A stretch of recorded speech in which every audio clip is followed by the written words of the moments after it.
Stephen Stone. I write for the Absolute Sound and Audiophile Review. And my partner in crime can introduce himself once he figures out how to get all of his orange juice stuff into a bottle. And watch it explode.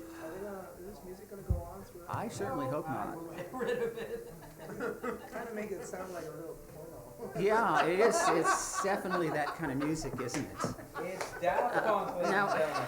how do you, young man, how do you know about music and crime? Let's not What, go what there. really? They go together. Did he just say that on tape? Oh my God.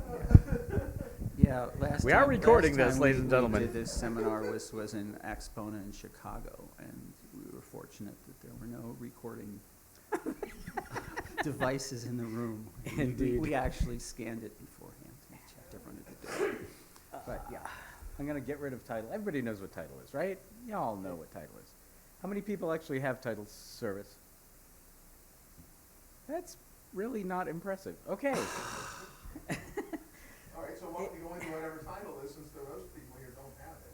Well, real quick, Yeah. real quick, TIDAL is a lossless streaming service. So unlike all the other streaming services out there, it's lossless. So it gives you basically the equivalent of a compact disc streaming from a server someplace not too far from you.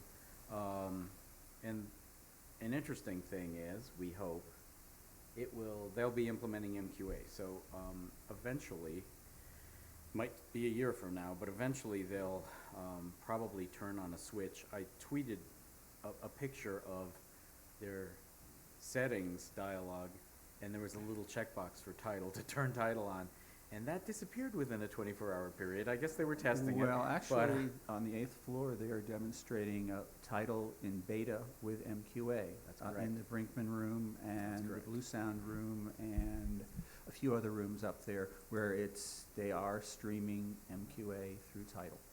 So it's, in terms of proof of concept, on the technical side, it's completely doable.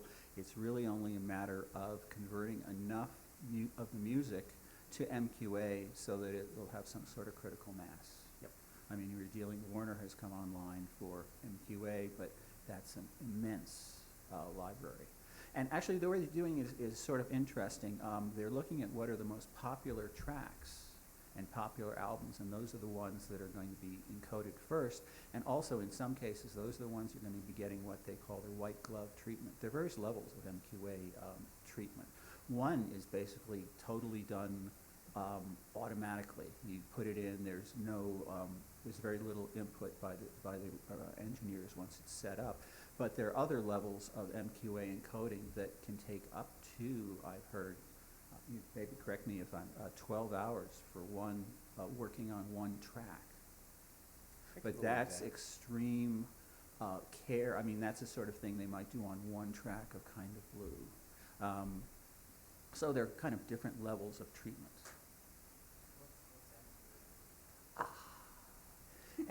you get to answer that question. Okay, MQA is a way of encoding music so that it takes up far less space.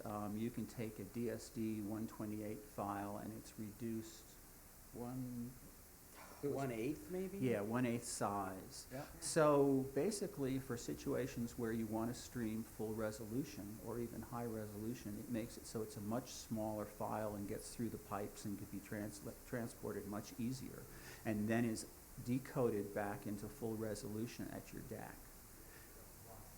It is, well, that's an interesting It's perceptually It's lossless from what we perceptually- know, so. But Some MP3s. No, no. no. No. MP3 is not. Well, according to Fraunhofer, but you know as well as I that even a 320 kbit per second AAC, for instance, which is even better, still doesn't sound the same as the original. It sounds lovely, but it doesn't sound the same as the original. How can you have one lossless format that's... Well, MP3 was never advertised as lossless. There is a lossless version, but no one uses it. I mean, I misspoke. Lossless. MQA, you said it wasn't lossless. Correct. It's not lossless in the same sense that FLAC is, because it does all these other crazy things. So keep going. MQA does certain things to, there are a couple of different, in some ways, MQA is a kind of a umbrella for a number of different technologies that are incorporated together. Part of the other process of MQA is it improves the digital filters and makes it so that a lot of the time smear in terms of the ringing that happens before. A lot of people here have DACs that have multiple filter settings. They've got a fast, they've got a slow. MQA attempts to correct a lot of the issues that those digital filters create, so that the area of error is much smaller in terms of time domain. So does it sound better? Is it what you want to go to? I think in terms of being able to stream full resolution and high resolution media, it is definitely the way to go. On the creator side, it makes so instead of having 300 hard drives in your server farm to support all the music that you're trying to stream, you might only need 10 or 20.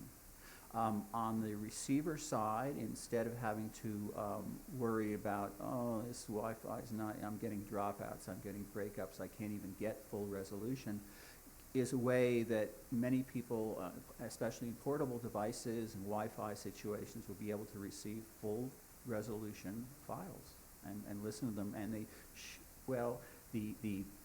for me, all of the AVs that I did, certainly the MQA encoded files sounded as good as my originals, and in some cases better. That's a part of the USB world that doesn't really matter here. That's actually being done ahead of the MQA is done in the chip that after the USB is received before it goes to the DAC. Once the data's been brought into your DAC, Right. there's a whole bunch of stuff that goes on. It's It's just a streamed. bit stream. It's like a stream. FLAC file. Think of it as a FLAC file. In fact, yeah, go ahead. It depends on your DAC. Individual manufacturers are supporting it now, will be able to support it with a firmware upgrade or a factory refurb, or they won't support it at all. There are many manufacturers who are kind of going, meh, I don't think I'll touch it right now, and let's see how it shakes out. So it depends on your particular DAC. There are a couple here at the show that are on demo. You can actually hear them.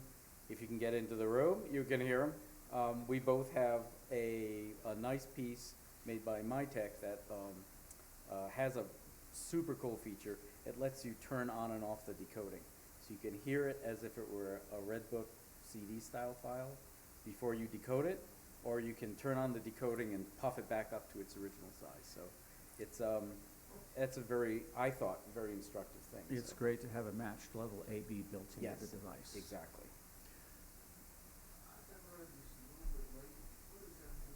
MQA?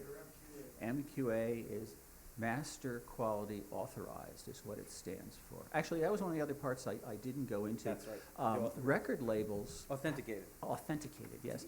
The record labels are going to be able to sign off on whatever MQA encoding is done to make sure it's exactly like the original. And also, the way MQA works, if anyone tries to mess with a file or in any way opens the file or changes the file, it is no longer MQA.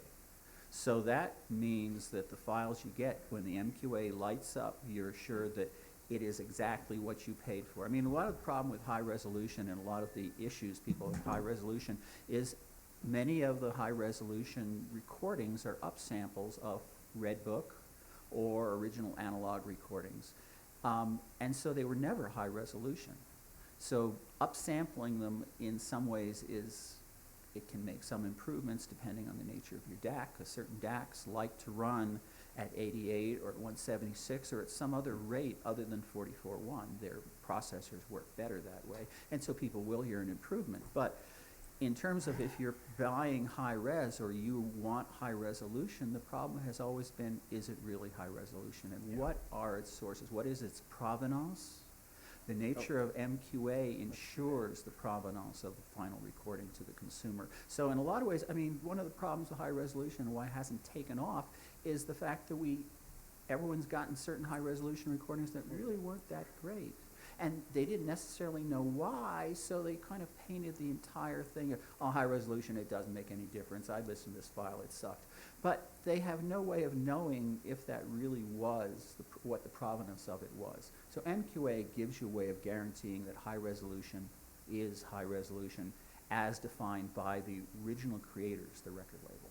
What about the old classical music recordings? Depends on the label and content the holder, reissue yeah. and the on content holder, exactly. This is something for the future? No, it's it's happening it's today. now. In terms of, there are over 200 MQA encoded recordings that you can get online now and download. There's a Japanese site, there's the, What's format though, just download it? They're yes, FLACs. download as FLAC They're files. FLACs. It's, Better than CDs, for example. well, You if you want to can. burn it onto a CD, you can burn it onto a CD, but why would you Also- bother? CDs are basically just a way to carry a digital file from point Right. A to point B. Right. That's their sole function. But one of the cool things about MQA is because it's high, it takes a very large file and turns it into a Redbook style, very small file, a CD style file. You can actually encode in MQA and they can release it as a compact disc. And when you play that compact disc through your system, and if none of your system messes with it, right, there's no DSP, there's no upsampling, there's no EQ, there's no gain adjustment, all the things that a lot of DAC manufacturers love to do, if you don't do any of that, what pops out is the original file as the mastering engineer created. At 44.1. MQA DAC.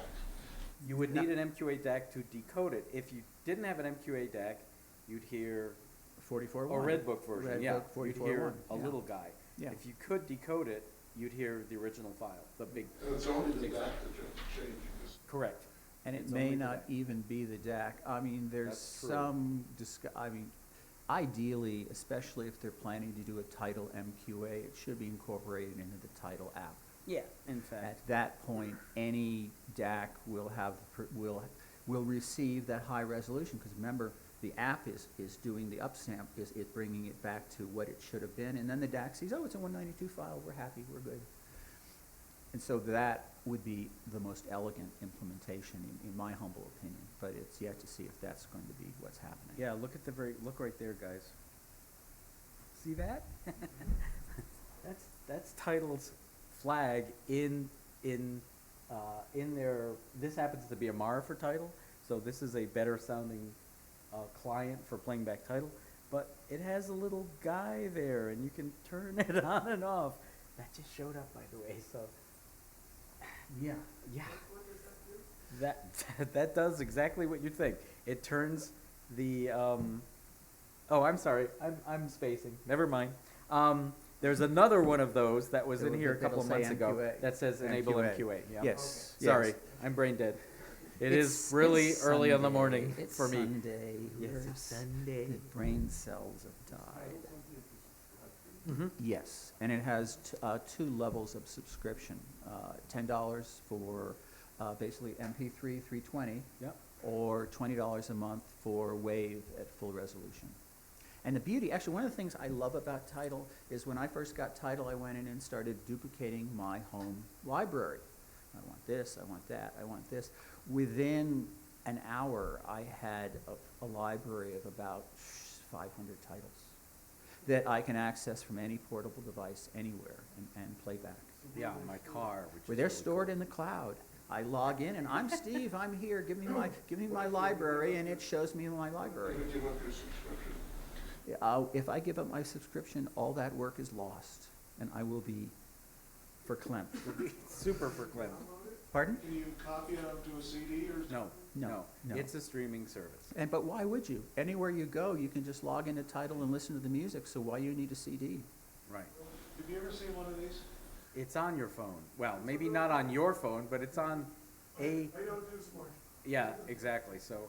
But, interesting thing is that what I found anyway is I started doing the same thing Steve did. Oh, look, there's my music. But very shortly thereafter, I realized I could show you the list. I have a list now of 300 artists and albums that I just stumbled on. Or when I go, a friend says, dude, check this out. Or I go to my favorite music reviewer and they say, check this out. I can jump on TIDAL, I can open that album, I can listen to it and go meh, or oh, this is awesome. That's kind of the So- way I do it. I mean, if you're on Facebook, you probably have friends who send you links to YouTube music.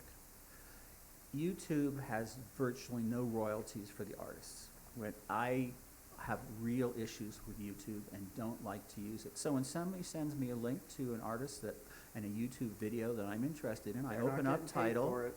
I open up Tidal, I put the name of the artist in the search, I bring up that track, and I listen to it via Tidal, because I know via Tidal at least the artist is going to get something in the way of royalties, and if Yep. I like it, then it becomes part of my library. Once a week, I go through Tidal's new section, which is at the Yep. top. It lists new releases.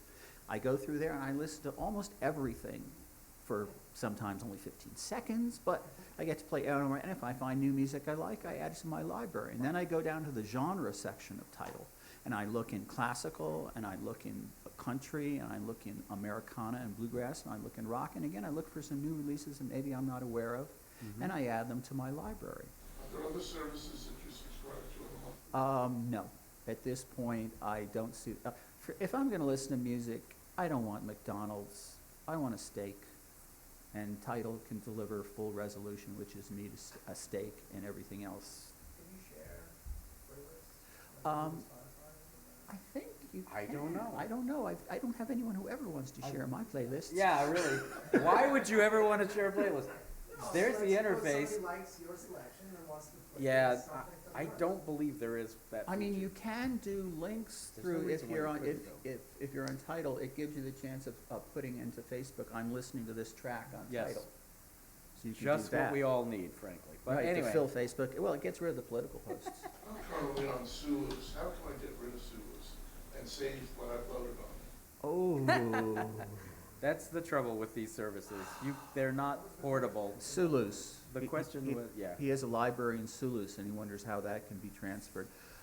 It's Not been so portable. long since I looked at a Sulus system, but originally they were closed, but then they had, the libraries were on hard drives. Well, it became open source as far as I remember. Right. So there might be someone on Earth, I don't know, that Also, wrote a converter for you The, of some the, kind. there's a software thing called Roon, R-O-O-N. Yep. That was created by the people who did Sulus. It's basically Sulus without the hardware.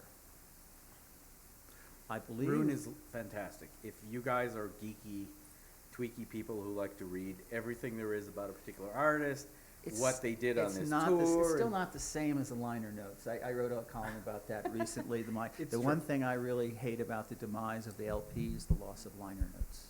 Yep. I like to go and see who was playing second guitar on the third track of blah blah blah, or even maybe what kind of guitar they were playing. And you can't get that, I'm sorry, from any of the streaming services, including Roon. At this point, it's not deep enough, but it's way better than anything else. Yeah. R-O-O-N. Now, the only disadvantage of Roon, at least for me, is Roon can see multiple libraries. It can see my home library on my hard drive. It can also see my Tidal library. So I mentioned earlier that I duplicated a lot of my home library on Tidal. So when I go into Roon, I get 2 of this, 2 of that, 2 of this, 2 of that, 2 of this, 2 of that. And the only way I know is one says CD and one has the little Tidal logo, so the little dots. And the title, you said it was rendering in full resolution, is that 44:1? 16. Yes. 44:116. Right. Yep. There are, I just wrote a editorial for Audio Express's newsletter about this. There are 3 other lossless streaming services out there in the world, but we only have access to 2 of them. The rest are for other parts of the globe that Europe. we can't get our paws on. So, and frankly, I really like Tidal's library. It's not bad. So. Anyone offer high res? Streaming, you can't really do that. It's not a practical thing. It's too expensive for them. It's expensive for you because you have to have a huge pipe coming into your house. It's just, it doesn't make sense in our current world. You know, what's called store and forward, where you're taking a very large high-res file, pushing it to your local device, and then playing it off your local device. That's possible, but nobody really does that except for video, because video is so incredibly huge, you have to do that. So when you pop up Netflix in the evening, and it sits there and goes ding, ding, ding, ding, ding, ding, ding, That's what it's doing. Mhm. It's buffering this huge, big old piece of data. And so that's a buffer that just moves down the data stream as you Can play the it. MQA be applied Hang to on, a higher get you. resolution than 44:116? Well, that's the whole point. Of course.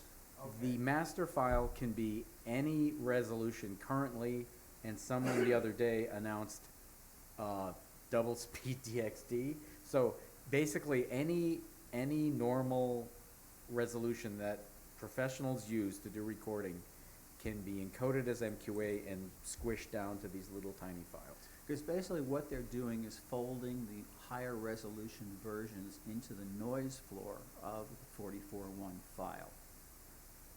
Yeah. As It's pseudo-random sort of noise. like electronic origami. That's That what- you can yeah, kind that's of what they call fold it. it in there, and it's in there, and it's just living, all the extra information is just living down there in the noise floor, okay, and the decoder can go, oh, okay, I've got another version of this that can add a little more high frequency information, and okay, that's 88, or maybe it's a 192, or maybe it's a wouldn't be a DSD file, it would have to be converted to PCM, because it is a PCM only format at Yes, this point. it's Yes. linear PCM. Higher frequencies, Yeah. Dynamic, and The- actually the last low-level four order information. bits, Last yeah. 4 bits, So low-level what's called the information. LSB, the Yeah. 17th through 24th bit. So all of that noise floor, reverb tails, sustains on a note, all that fine little fiddly bits that we all love, and you can hear in a high-quality playback system, are preserved in that file. So they take all that data, they losslessly crunch it, they then turn it into mathematically what sounds like noise. It's called pseudo-random noise. And then they insert that into the last few bits of a 16-bit file and hide it in there in the noise floor. So to our ears, it sounds like noise, but it's actually data disguised. Steganography is the word for it. It's, you know, hiding things in plain sight, encoding a secret message to somebody using the letters of my name. It's actually really easy to do that kind of stuff.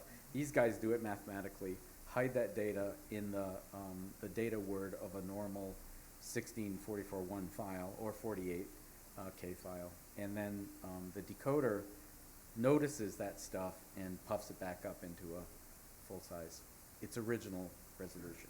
What is the origin of MQA? Meridian. Meridian, it was created by Bob Stewart.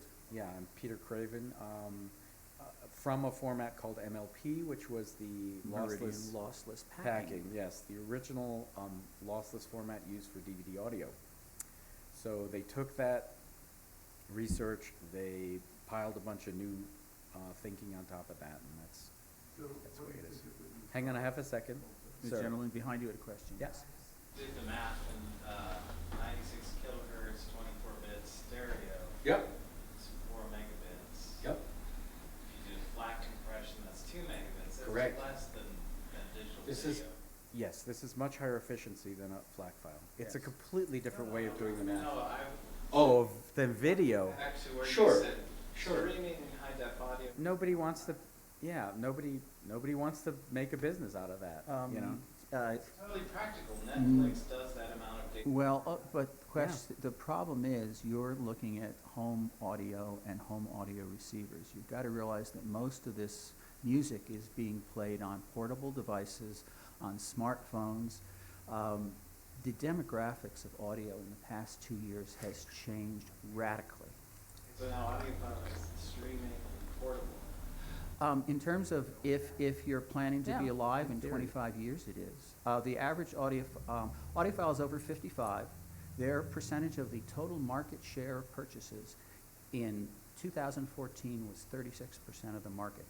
It's now 18% of the market. That's a 50% drop in 2 years. Yeah. Meanwhile, 18 to 24-year-olds and 24 to 30-year-olds have increased to the point that they are 48% of the market. If you include the 30 to 44-year-olds, it becomes 58% of the marketplace. And what are they using? And what are they buying? And how are they? Well, The computer in their turntables, pocket. but they And also, turntables, yeah. they've got their smartphone with Right. them 24/7, and that is their primary music source. Yep. It's TIDAL. Is that what we consider audio file now? No, it's No. not. It's just incredibly decent sounding, convenient service. That's all. It's CD quality. Yeah. Now, how you rate CD quality Right. is sort of a sliding scale depending on your personal tastes and what kind of music you listen to and the nature of your listening experience. What quality is Comcast music? I have no idea. I don't Well, get My Comcast. sense is it's like MP3 or something. If it's anything like It is. DirecTV's music services that are just, I couldn't listen to them. It was like, Anybody it was have worse Sirius? than wallpaper. You have Sirius? What do you think of the quality? I get it through Dish, and there's a urban myth that Dish has a secret pipe with an extended range. Have you found it yet? Yeah, have you found Have it? you found the pipe? No, it's what you get, it's what's Uh-huh. delivered. But what does it sound like perceptually to you? Okay, there you go.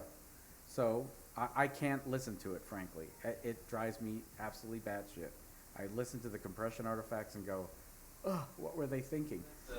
That's the satellite radio. The satellite radio. Yeah, But- getting it through the video dish is maybe better.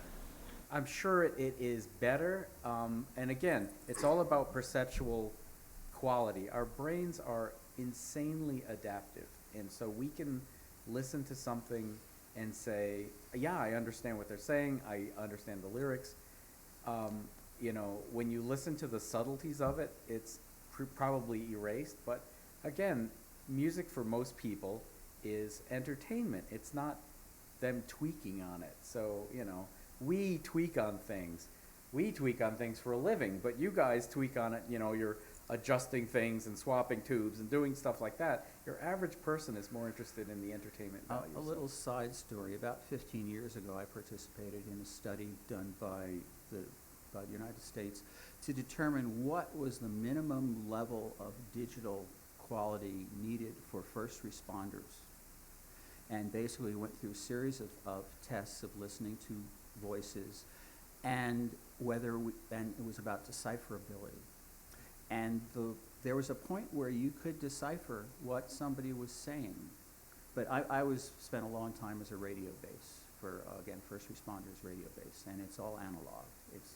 And a lot of what I would have to interpret would be the emotional set of the responder. Were they freaking out? Were they under control? Were they calm? Were they upset?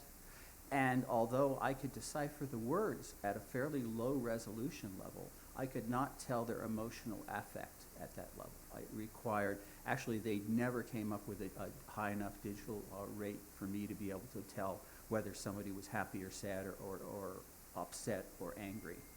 And that's a level of information that was necessary for first responders when you're trying to manage them to know what the situation is.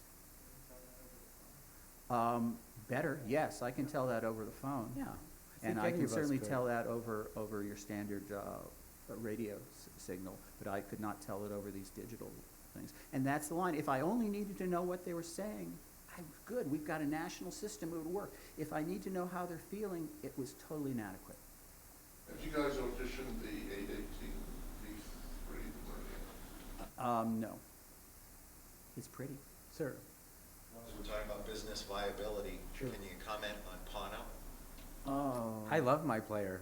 Yeah, As you still to have the- one of those and it's working and all that good Yep, stuff. yeah. yep. The service itself, the label aspect of it, I don't see it being viable, but It needed an ecosystem to be viable. Yes. And they just blew it. They Yeah. did not get an ecosystem together at the point where it's a good player. I mean, if someone offered me one at the right price, I'd buy it like that.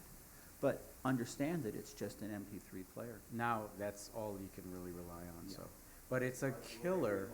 Pardon? Will they relaunch? I doubt I it. hope not. Yeah, I doubt it. One failure is enough, I would think, of that Yeah. particular idea. Yeah. I mean, it was a good idea, but it required, like all good ideas, it requires execution. Yeah. If you can't deliver, it doesn't matter. You know, at that point, you become a politician. Right. Ooh. What do you think was the good idea? The good idea was a complete system that, again, had a good library. I mean, ideally, Pono was TIDAL and Roon combined in a way that you could go, and MQA combined, in a That's way right. that you go up, and you could trust that when you bought high resolution, it was high resolution, you could good liner notes, all the things that we know we need, that we know we want, Right. but it just never came to Nope. fruition. Never came to pass. So do people want a separate player? I think they want to play stuff on their phone. Of course they do. Yeah, again, we're different, and that's why if you go next door to the tent, there are DAPs, or digital audio players galore. There's zillions of them now. I own a couple. I'll be getting a couple more for review. Some of them sound really good because they're dedicated, unlike a phone, where they're going for the least common denominator. They're going for the lowest manufacturing cost, the best manufacturability, all that stuff that you find in a commodity product that you buy at Walmart. These guys are going in exactly the opposite direction. They're using the best capacitors I can find, the best DACs, one for each channel. They're doing balanced analog stages. It's an all-out war on quality, and that's what they're trying to go for. They're trying to just kill that quality aspect. And again, it's a portable generation. It's people who want to be able to use Right. stuff wherever they go. Right. That, they don't have a 4,000 square foot house. Have roommates. When they want to listen to Yeah. music, it's got to be private listening. They're crashing at their parents' house, right? Imagine that. So, we're not all as lucky as everyone else in the world, but yeah. How do you get TIDAL into your stereo system? How do you get it in? Well, there are many ways, so there's a Pono, by the way. So this is a very, very high-res audio player. So, Real yeller, too. and it's scary yellow, I love Scary it. yellow. So, all right, how do you get your player? Okay, so TIDAL is a streaming service. So you need a device that can access that stream.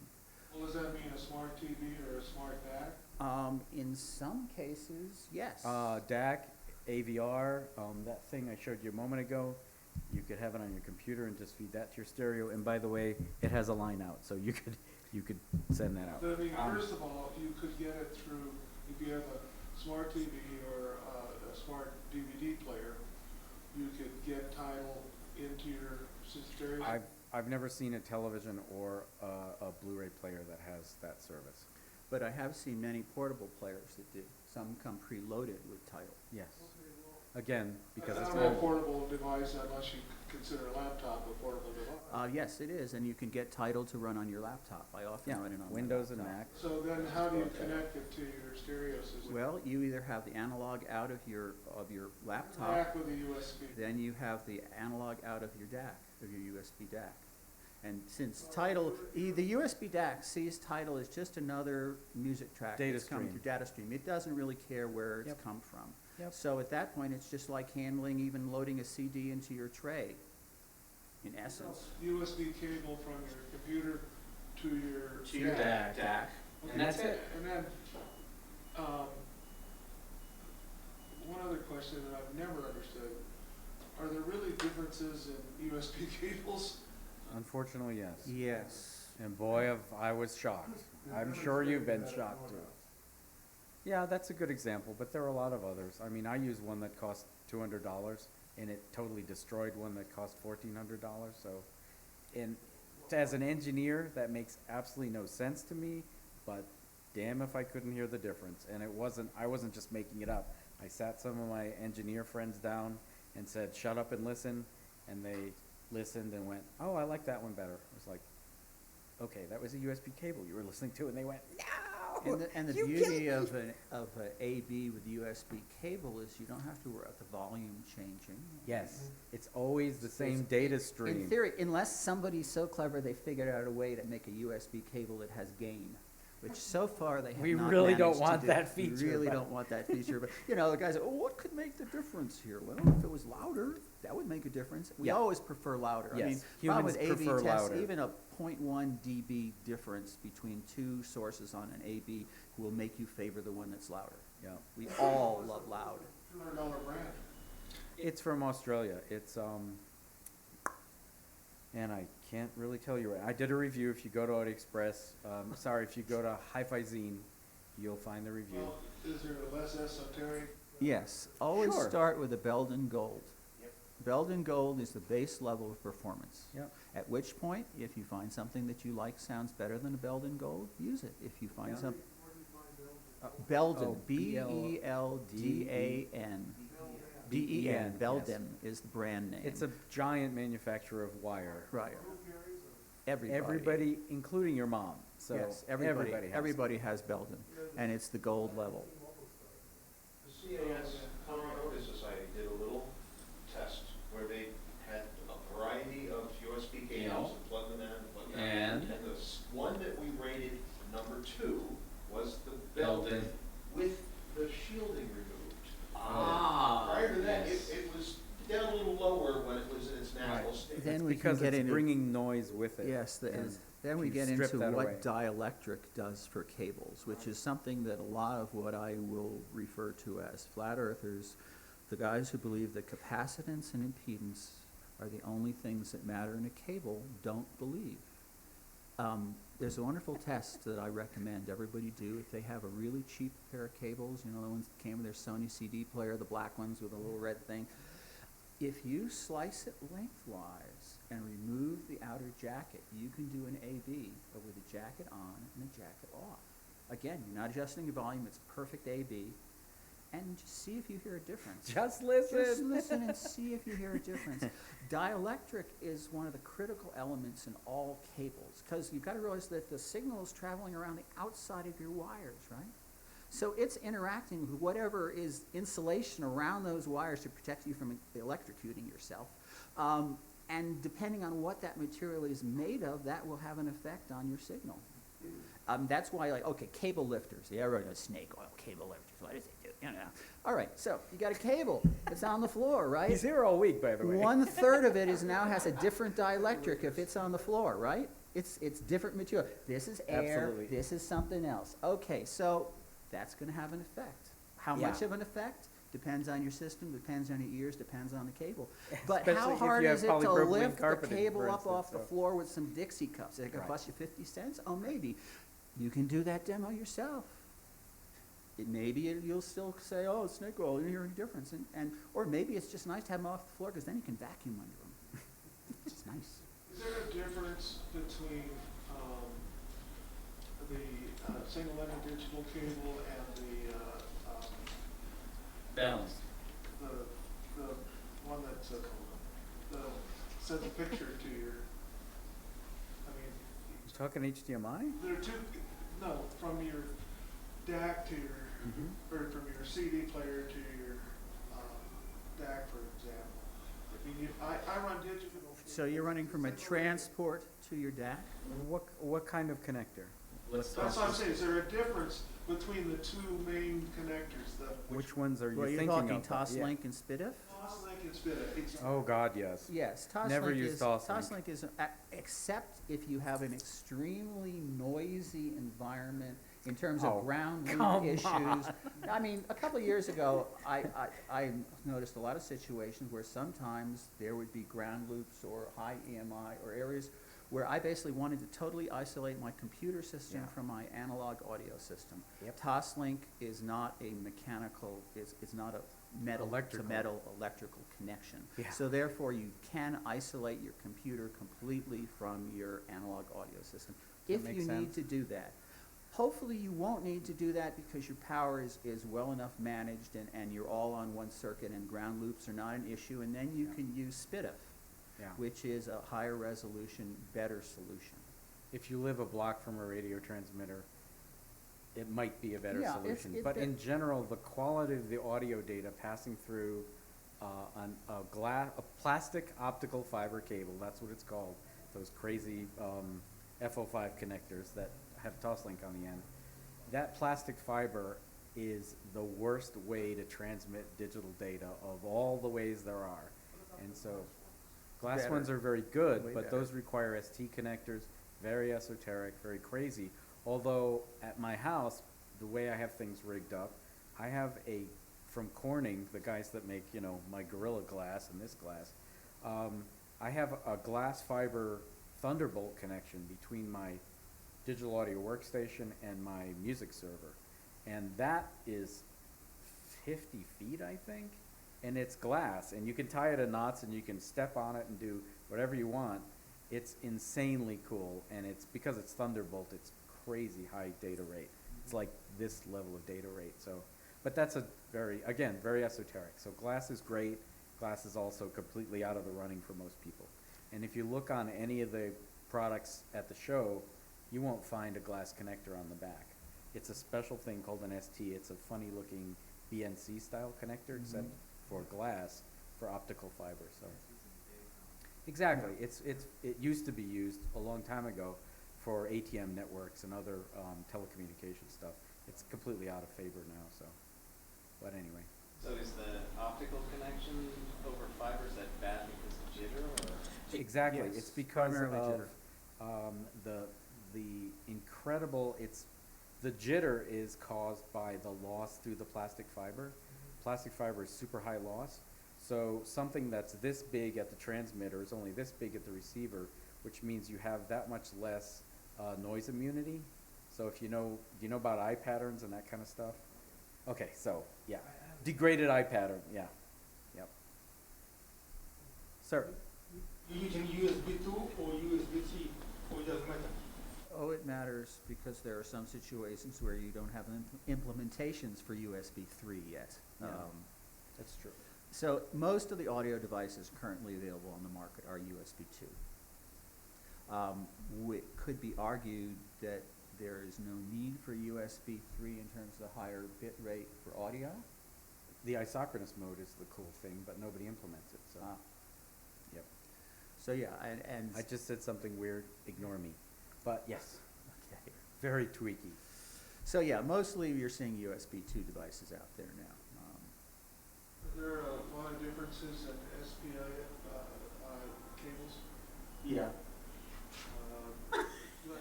Nicely put. How much do you have to spend to get to a decent quality one? Not a whole lot. It's not a whole lot. No. There's a huge difference between the thing you'd buy at Best Buy and the one where somebody bothered to think about it a little bit, which is only going to be a little bit more expensive. And then there's the crazy stuff, the gold and silver stuff, and the jadeite connector covers and stuff. So somewhere in between, there's a happy medium. And again, it's all about your perception, the level of resolution that your system is capable of, the spousal approval factor. There are so many things that go into it. How flexible the cable is. Yeah. Stiff cables make me crazy. Yeah, this is an example. This is a that's- crazy, That's awful. crazy stiff cable. If I were trying to get that into some of my rig, I'd have a hard time plugging it in. So, flexibility is very important. Well, what about these power cables? I saw a demonstration yesterday with Nardos that, and as you might expect, an $8,000 plug would give you a little better sound than a standard plug. Yeah. But for that $8,000, you could treat your room and take your wife out to dinner every Friday night for a year. Yeah. And you'd have a much better life. Yes. So the question is, does a $100 or $200 special plug do any of them sound much better? Generally, yes, but again, the rest, everything matters in a hi-fi system. From what's, plugged into the wall to the loudspeakers and everything in between that signal chain. Having said So- that, there's a certain point where you kind of have to decide if it matters to you. Yes. And there's a certain point of where overkill can set in, obviously. And for some people, that is one of the attractions of this hobby, is the fact that you can keep going and going and going. But there is always a point of diminishing returns. And as a system gets better, your diminishing returns become less. But Hence the name. hence the name. But actually, AC cables, what I want to get back to for a second is a lot of the devices like AC cables, AC filters, junction boxes, whatever, have been designed to solve a problem. If you don't have that problem, you don't need that solution. When I moved into my new house a year and a half ago, the first thing I did is put a signal sleuth on my AC lines to see how noisy they were. A signal sleuth is basically a little speaker you turn on, and whatever noise is in your line, it'll go bzzz or brrrr. I plugged this in and it went, and I went, oh no. This is expensive. Oh no. And so immediately started pulling out all the AC devices I had and plugged them between the wall and the signal sleuth, and I plugged the next one. Instead of it was, oh, that's better. Plugged in another one, and I finally found one that no noise was coming through. That's the one I used in my house. That's the one that worked. Now in another house with a different kind of noise or a different level of noise, that device might not have been applicable. You live in Boulder, right? This was in Denver, downtown Denver. Yeah. I mean, I get the point that maybe it's worse in New York City than it is in Denver, but I don't know that for a fact. Is that true or not? It depends on where you are in New York City and where you are in Denver. What is sharing your AC line? I mean, that's where it gets to things.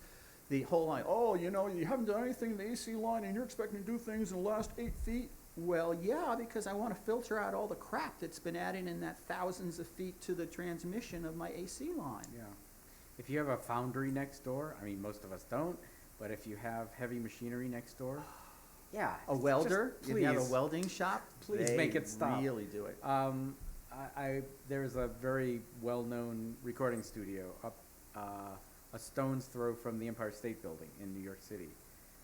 In order to make that a usable studio, they had to wrap the entire studio in a giant Faraday cage. In other words, a giant metal cage, because the damn transmitters were a football punt away, and you couldn't even open a microphone and have anything usable. So there's an extreme example, and it all depends on where you live and all that kind of stuff. So And I think how we're old your getting wiring is as well. I So. think we're getting to the end of our allotted time. Pardon? 15? Okay, good. Yeah. Okay, you just. 10:30. I just wanted to add to that, it's not just the environment you're in, it's also, if you say you're in an apartment or a loft or something like that, a lot of it has to do with coolant. Yes. I'm having a problem right now myself, anytime I've got a nice headphone jack amp and I plug into the power of my apartment, I get a really nasty hum. Yep. And part of the reason for that, the building is so old, the entire apartment's on one circuit. Yep. Yep. That's what I was saying. Can the you age of say, your wiring. can you so- say apartment fire, boys and girls? The only thing that's not on that circuit is the fridge. I think everything else is on one circuit. Really? Well, That's a great example. a fridge, God, that's the worst thing to share. I know, it's the online. noisiest I was thing. thinking you get an extension and hook it in the fridge, but you need such a major filter to deal with Yeah, that. you need some serious filtering, dude. I would add this one comment as somebody who's moved recently. I could never get a good clean power source in Washington DC and Silver Spring, Maryland. You would have to always do something Fancy. Never had to do it where I lived in Portland before I did that. I've since relocated to Phoenix. Yeah? And Is it bad again? it was bad in Scottsdale, and where I now currently live, it's not bad. Where it's in the middle part of Phoenix, where it's, so it varies. You just have to test it. You can't. Yeah, Right. and the other You just thing have to is, test it. it's kind of nice to know what the voltage is coming in. My place, it goes up to 126 at times, between 121 and 126. There's a lot of audio gear that really doesn't want to be at 126. Yeah. But auto transformers are good for that. so. Yes. What kind of transport? A thing called an auto transformer, and they're relatively inexpensive. You can hang them right at the junction box in your basement or garage or wherever your breaker box is. In other words, right where the power comes into your house, you can hang this transformer, and it's like every other transformer. The primary and the secondary are not electrically connected, and so that it isolates. Your house is basically floating from the street, which is really, really useful. And that's a very common thing to do in pro audio, pro audio environments. It's the first thing you do before you do anything else. You immediately chuck one of those things in, and they cost $150.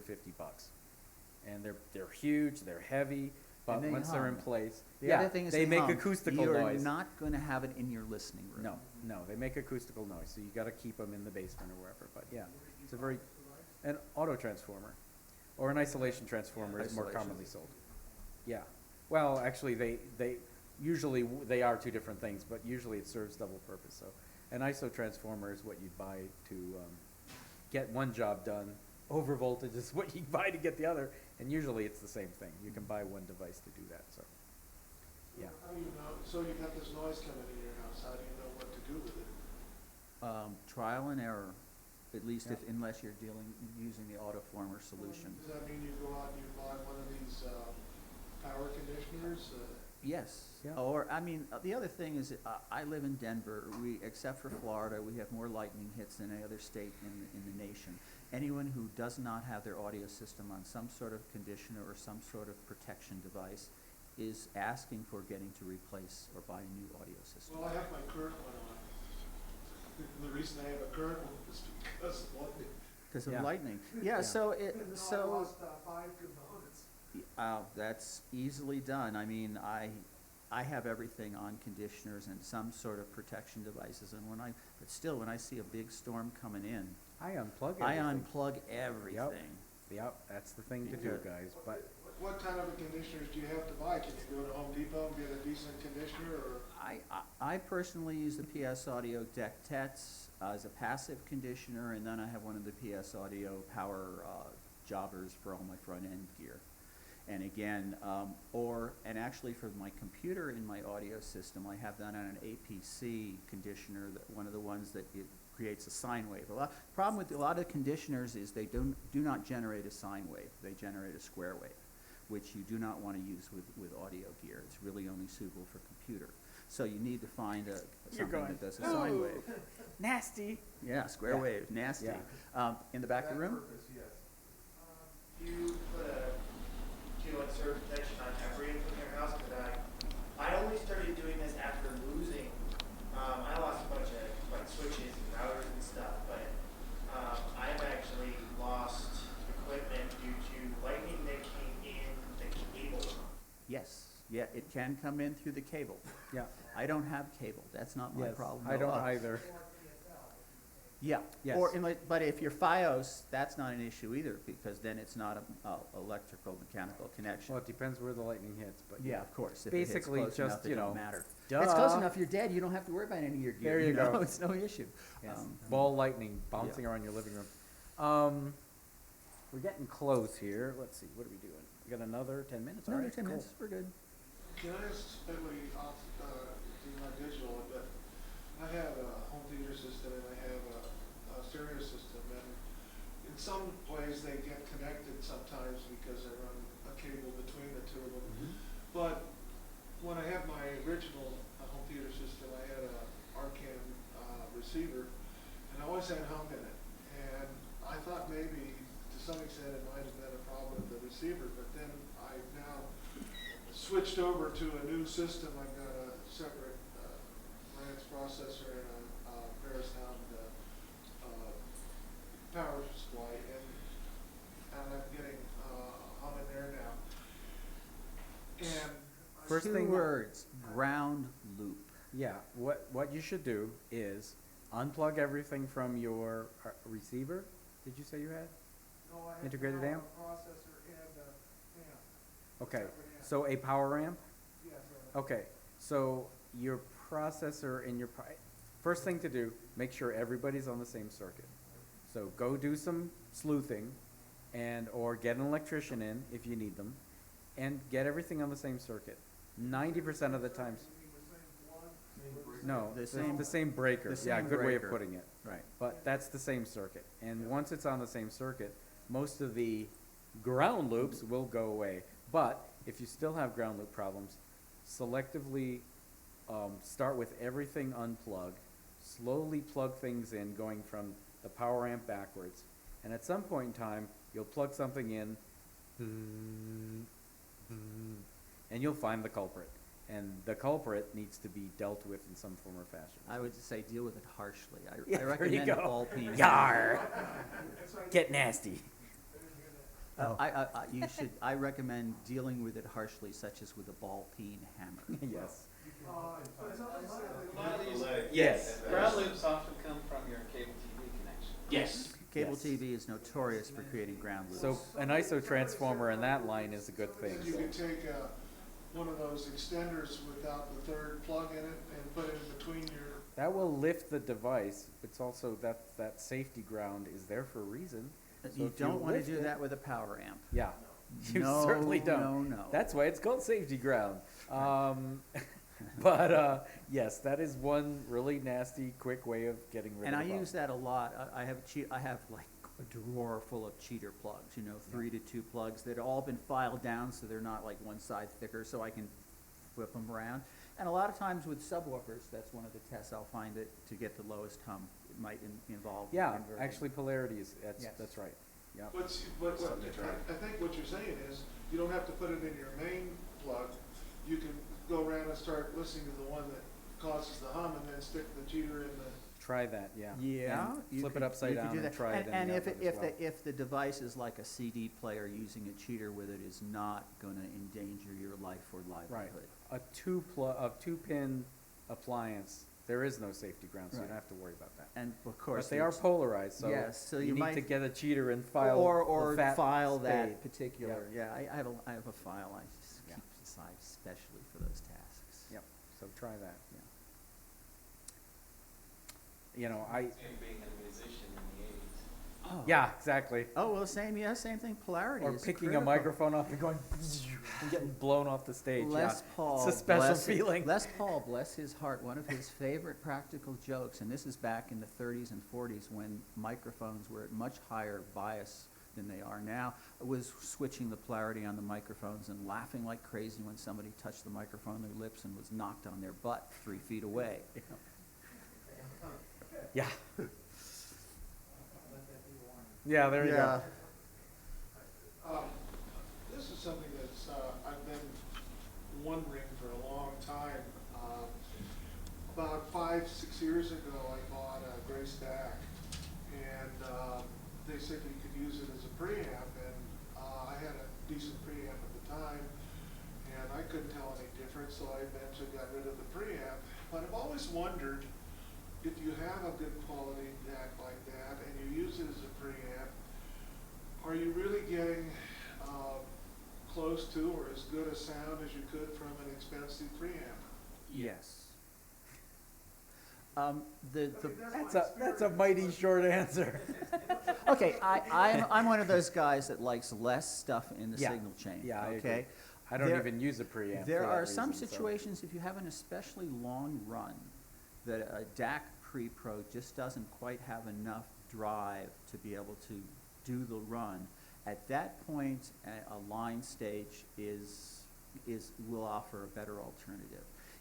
But for me, a lot of my listening is near field and computer situation. My speakers are there. The longest run I have is 1 meter. There's just, and at that point, I often use passive preamps, or preamps that it's not really even a preamp because all it is an attenuation device. Right.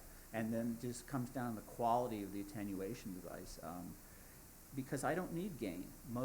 When I'm doing near field, if I have especially if I'm using efficient speakers, the last thing I need is gain. I'm almost seeing a lot of times where I'm wanting less gain to avoid hiss at the speakers, which brings up the point of in CanJam room, if you get over there. About 2 years ago, the best headphone amp was the HE5. It was very inefficient. It was a very high impedance. It needed a very powerful amp to drive it to optimum levels. Okay, all the amp manufacturers went, oh, I got to make an amp for these guys. So, standard period of time to bring something to fruition. It took them a year and a half to come up with optimum amps. So now you have all these very, very powerful amps out there that can drive these headphones beautifully.